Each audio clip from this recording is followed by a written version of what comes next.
আসসালামু আলাইকুম। গাজীপুর কম্বল বাজারে আপনাদের সবাইকে স্বাগতম। আপনারা আমাদের থেকে কম্বল নিয়ে থাকেন এবং সেই কম্বলটা আমরা কিভাবে তৈরি করি সেটা আজকে আপনাদের পুরোপুরি দেখানোর চেষ্টা করব। আমার হাতে দেখতে পাচ্ছেন একটা সুতোর বয়ম। এখানে প্রায় 5 কেজি কিংবা 10 কেজির মতো এক একটা সুতার ওজন হয়ে থাকে একটা বয়মের, এবং সেই সুতা থেকে কিভাবে এই সাদা কাপড় তৈরি করা হয় এবং সাদা কাপড় থেকে আপনাদের ব্যবহারের জন্য কিভাবে ব্যবহারযোগ্য একটা কাপড় তৈরি করা হয়, আজকের এই ভিডিওর মাধ্যমে আমরা সব দেখানোর চেষ্টা করব। সো আমাদের সাথেই থাকুন। আমরা আছি নিটিং সেকশনে। এই সেকশনে মূলত কম্বল বোনানো হয় সুতো দিয়ে। তো এই সেকশনে যে আমাদের মাস্টার ভাই আছে, সে আপনাদের বলবে আসলে কিভাবে এই কম্বলগুলো তৈরি হচ্ছে এবং বিস্তারিত বিষয়ে আমাদের মাস্টার ভাই আপনাদের জানাবে। আমাদের এখানে মূলত কম্বলটা 300 গ্রাম থেকে 1500 গ্রাম পর্যন্ত হয়। এখানে মনে করেন 22 সুতা আছে, 75 সুতা আছে, তারপরে 150 সুতা আছে। এগুলো সবকিছু মিলেই মনে করেন কম্বলটা তৈরি করে। একান্তভাবে একটা সুতা দিয়ে কিন্তু কম্বল হয় না। 3-4টে আইটেমের সুতা আছে, ওই সুতাটা দিয়ে কম্বলটা তৈরি হয়। এখন এর চেয়েও ভালো যদি কিছু দরকার প্রয়োজন হয় তাহলে আমরা দিতে পারবো। এই যে এগুলো আছে ব্রাইট সুতা, দেখাও। এগুলো হচ্ছে ব্রাইট 75 সুতা।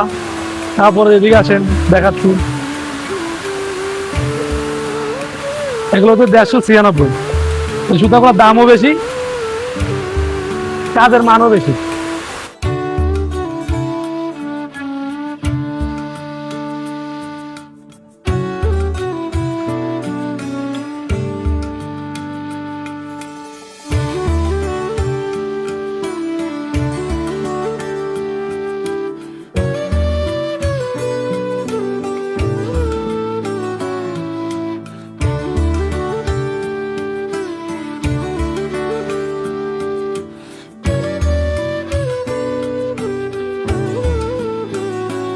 যে সময় গেরের মালগুলো নিটিং থেকে আসার পরে আমাদের এখানে আসার পরে আমাদের ওয়াশিং মেশিন গুলা উঠানো হয়। উঠানোর পরে আমরা ওয়াশ করি। ওয়াশ করার পরে কালার দেই, বিভিন্ন রকমের কালার আছে, সাদা, ব্লু, যে কালার ইত্যাদি যে কোনো কালার আপনারা করা হয়।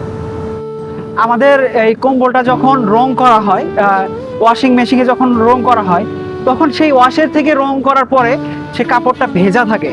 তো সেই ভেজাটা শুকানোর জন্য আমাদের একটা এই মেশিনটা রয়েছে।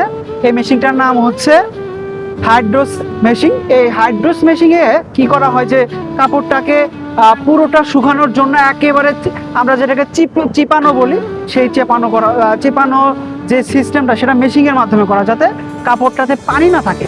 সো পানি যাতে না থাকে সেই জন্য এই মেশিনটা কি করবে, প্রচুর পরিমাণে জোরে ঘুরবে। ঘোরার পরে কাপড় থেকে পানিটা একেবারেই চলে যাবে। তারপরে এখান থেকে পার করে নিয়ে শুকানোর জন্য ওই সেকশনটা তো আপনাদের দেখাইতেছি। আমরা আপনাদের ডাইং সেকশনের আমাদের কাপড়টা রং করা দেখিয়েছি এবং সেটার পরে হাইড্রোস করা হয়েছে। কাপড়টা হাইড্রোস করার পরে আমাদের এই বিশাল মাঠে নিয়ে আসা হয় কাপড়গুলোকে শুকানোর জন্য, কারণ রোদে শুকালে কাপড়টার মান ভালো থাকে। এবং এই রোদে শুকানোর পরে আমাদের সর্বশেষ আরও 2টা ধাপ রয়েছে, সেই 2টা ধাপও আপনাদের দেখানোর চেষ্টা করব।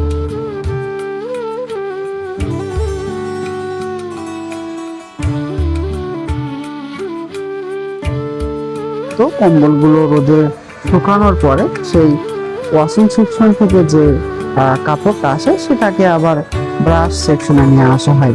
আর ব্রাশ সেকশনে মূলত এই কম্বলগুলোর বারবার ঘোরানো হয়। বারবার ঘোরানোর পরে একটা সুন্দর কম্বলে পরিণত হয়, যেটা অনেক উষ্ণ এবং হাতে ধরলে অনেক ভালো লাগে। কম্বল তৈরির সর্বশেষ যেটা ধাপ সেটা হচ্ছে স্ট্যান্ডার্ড বা ফিনিশিং সেকশন। আমরা আপনাদের এখন ফিনিশিং সেকশনে নিয়ে এসেছি। আপনারা দেখতে পাচ্ছেন কিভাবে ফিনিশিংটা হয়ে থাকে। প্রথমে এই কম্বলটা ব্রাশ থেকে নিয়ে আসা হয়। ব্রাশ থেকে নিয়ে আসার পর এখানে রাখা হয়। তখন আপনারা অনেকেই বলেন যে আমাদের কম্বলের এতটা বহর লাগবে, বা আমরা যেন 3 জন মানুষ থাকা যায়, বা দৈর্ঘ্যপ্রস্থ বৃদ্ধি করার জন্য যে মেশিনটা ব্যবহার করা হয় সেটা হচ্ছে ফিনিশিং সেকশন। এই ফিনিশিং সেকশনে গ্যাসের মাধ্যমে উচ্চ তাপ তৈরি করা হয় এবং উচ্চ তাপ তৈরি করার পরে এই তাপটা আপনার হচ্ছে যে মাপ কম বেশি করা যায়। আপনারা দেখতে পারবেন এখানে মাপ আমাদের ম্যানেজার ভাই আছে, তারা আপনারা দেখছেন মাপ কম বেশি করতে পারবে। এবং এটাকে এমনভাবে ফোলানো হয় উচ্চ তাপ কিন্তু এটাতে তাপ প্রয়োগ করা হচ্ছে, যার ফলে কম্বলটা ফুলে যাচ্ছে এবং দৈর্ঘ্য বস্তুটা বৃদ্ধি পাচ্ছে এই সেকশনে এসে। এই সেকশনের আরো যেটা এর রয়েছে দেখেন, এই পুরোটাই এখানে পুরোটা গ্যাস দিয়ে আগুন জ্বালানো হয়েছে, অর্থাৎ গ্যাসের তাপ। এই পুরোটাতে গ্যাসের তাপ রয়েছে এবং এই তাপটা অতি উচ্চ তাপমাত্রা, যার ফলে কম্বলটা দেখা যাচ্ছে যে এতটা পরিমাণে ফুলছে যে আমাদের যে রকম কম্বলটার দৈর্ঘ্য বস্তু দরকার আমরা কিন্তু এই সেকশনে করতে পারি। আপনারা দেখতে পাচ্ছেন, দেখতে থাকুন।